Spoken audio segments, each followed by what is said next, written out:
Hello, it's Lady Boulay, and I hope you're having a marvelous day. Thank you for your support. Thank you for subscribing to the channel. Thank you for your thumbs up, for your comments, and thank you for sharing the videos. Thank you for all you do to support the channel. And yes, we are commanded to love one another, whether we want to or not, or whether we agree with each other or not. And there are times when we will not agree, but we are duty bound to love each other in spite of that and make a real effort not to make a situation any worse than it already is.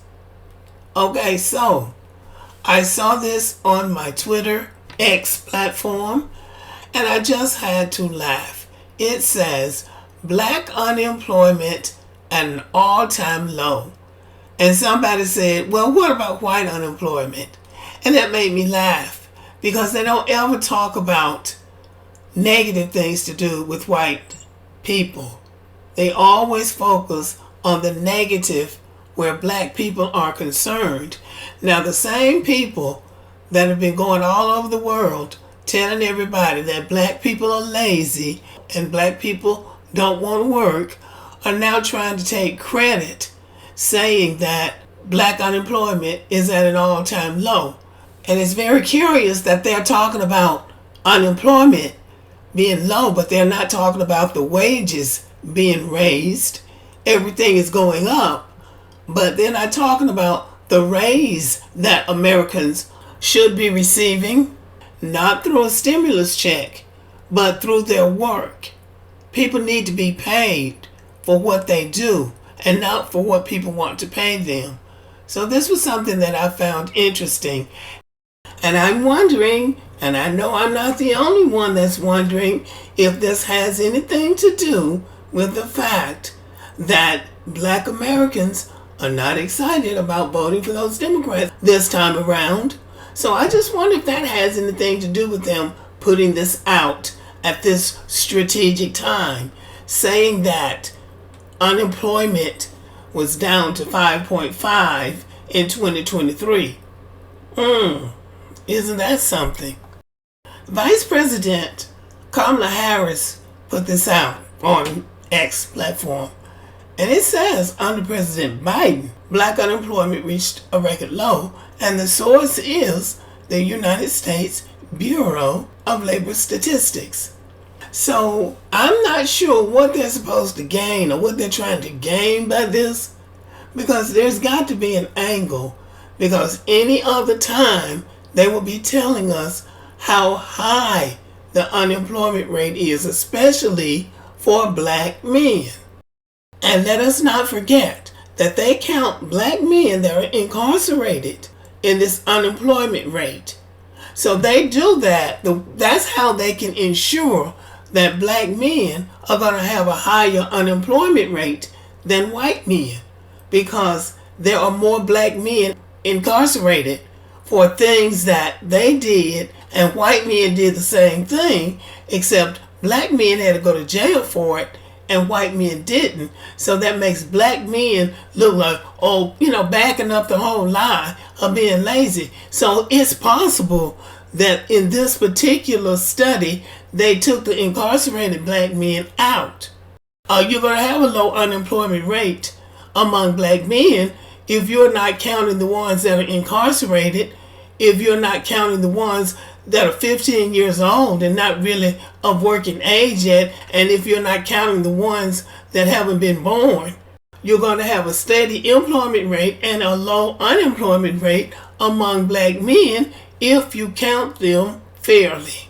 And I want to reiterate again about the $50 billion that's being lost in this economy, because they say black men are not working, so that's causing the economy to lose $50 billion.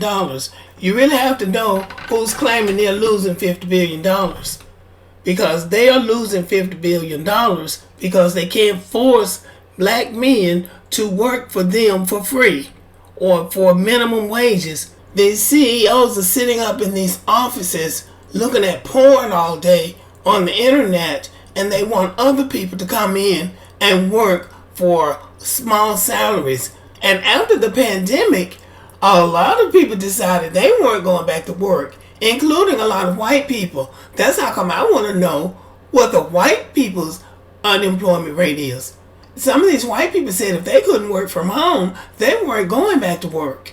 And they want people to come into the office so they can be bossing people around.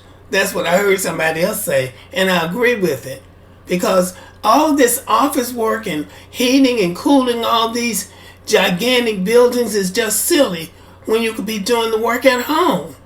But back to the CEOs, those guys are making $25, $30, and $40 million a year, and sometimes more than that, plus bonuses for doing a little or nothing, and other people are working themselves to the bones and can barely get by. So no, black men are not doing that, but it still doesn't mean black men are not working. They're just not working on that level for those people who are used to paying minimum wages for maximum work. So that doesn't mean that they're not working. They're just not working on those jobs where they won't be able to make enough money to take care of a family. So you always have to look at the hidden hand, because they've always got some kind of little tricky stuff going, so that when they throw something out about black people, they already have a preconceived narrative. So then they have to go and find the data to back it up. And we all know in statistics that you can make numbers say anything you want to. Yes, you can change the unemployment rate for black men just by taking the ones that are in prison out, because they know they're not working, they're locked up. And in some places now, they're letting the ones who are locked up for nonviolent crimes out. They never should have been incarcerated in the first place. So now they're starting to let them out. And if all these immigrants coming in here thinking that they are not going to be the new bottom caste, I'm going to be surprised. But I meant to do a video on that. Some of them are saying that they came over here for asylum. They didn't come to work. So now the word has gotten out that they can come over here and get free services without working. And then they'll blame all that on black people. So anyway, y'all, it's getting real serious out here. But we just have to keep on doing what we do. We know what we have to do to make it and to survive. Okay, thank you for listening. Let me know what you think about the video.